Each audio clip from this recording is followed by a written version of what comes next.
Viral gegara beda dukungan di Pilkada, makam Pasutri di Bulukumba dibongkar dan dipindahkan. Dua makam di Kelurahan Danuang, Kecamatan Ujung Lu, Kabupaten Bulukumba, Sulawesi Selatan, dibongkar dan dipindahkan warga, Jumat tanggal 29 November tahun 2024.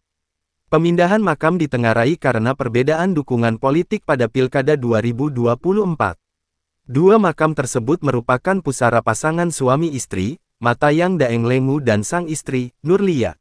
Nurlia dimakamkan pada tanggal 13 Maret tahun 2022, sedangkan Matayang tanggal 27 Juli tahun 2023. Perbedaan politik diduga terjadi antara pemilik lahan makam dengan anak mendiang, Nurmi. Penggalian makam dan proses pemindahan dilakukan warga setempat. Dua makam itu dipindah ke tempat pemakaman umum di Desa Manjal.